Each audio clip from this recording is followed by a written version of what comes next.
Imagine waking up tomorrow to find that 80% of all freshwater fish species have vanished from our planet.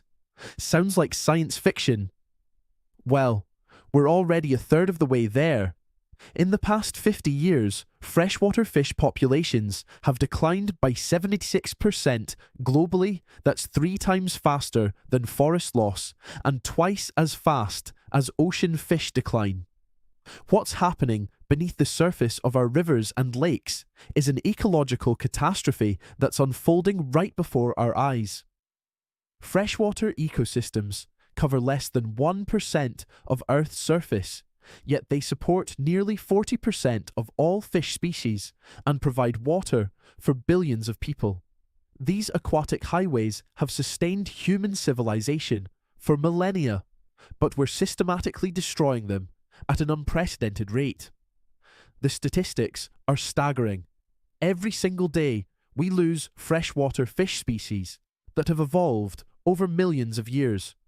The Amazon alone has lost 60% of its fish biomass in some regions. European rivers show even more dramatic declines. Some waterways that once teemed with salmon, trout, and sturgeon now flow nearly lifeless. But what's driving this aquatic apocalypse? The answer lies in a perfect storm of human activities that have transformed our waterways beyond recognition. First, there's habitat destruction.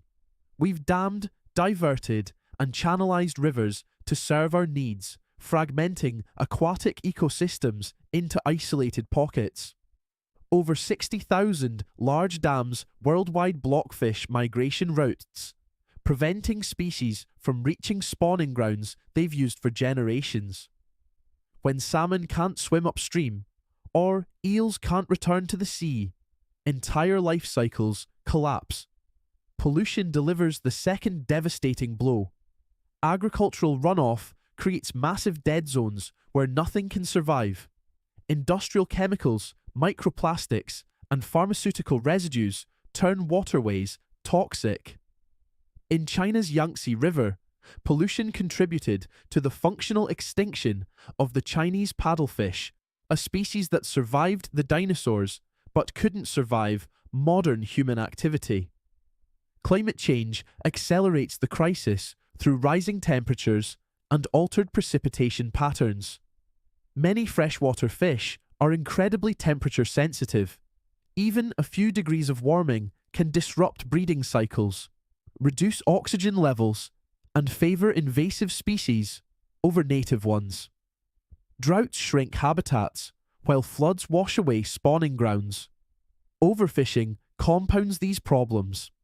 Unlike ocean fisheries with some regulations, freshwater fishing often operates with minimal oversight. Subsistence fishing, commercial harvesting, and even recreational angling can push vulnerable populations past their tipping point.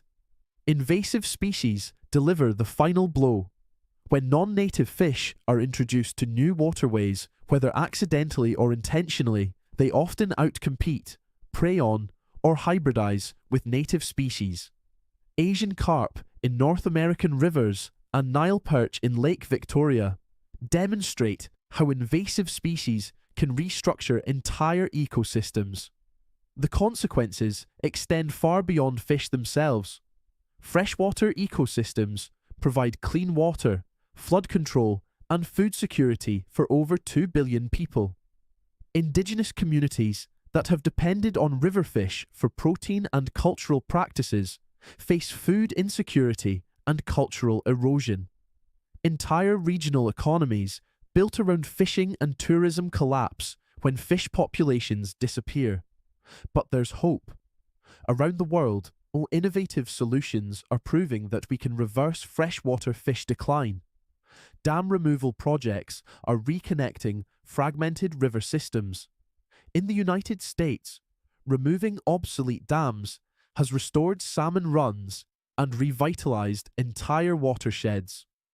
The Klamath River Dam Removal Project will soon restore 400 miles of salmon habitat. Advanced water treatment technologies are cleaning up pollution. Constructed wetlands naturally filter contaminants while providing fish habitat. Smart agriculture practices reduce runoff while maintaining crop yields. Some cities are installing fish-friendly infrastructure that allows migration while maintaining flood control. Fish ladders, elevators, and bypass channels help species navigate around unavoidable barriers. Modern designs can achieve 90% passage success rates, allowing fish populations to reconnect with historic spawning grounds. Aquaculture, when done responsibly, can reduce pressure on wild populations while providing sustainable protein. Closed-system fish farming prevents escapes and disease transmission while producing food with minimal environmental impact. Restoration projects are bringing back native species through careful reintroduction programs. Captive breeding, habitat restoration, and invasive species control can revive populations from the brink of extinction. If you're inspired to learn more about freshwater conservation and want to dive deeper into aquatic ecosystems, consider exploring comprehensive guides on sustainable fishing practices and freshwater ecology. Understanding these systems is the first step toward protecting them for future generations. You can make a difference too. Support organizations working on dam removal and river restoration. Choose sustainably sourced fish and reduce water pollution in your daily life. Participate in citizen science projects that monitor local waterways. Contact representatives about freshwater protection policies. The crisis facing freshwater fish is real and urgent, but it's not irreversible. Every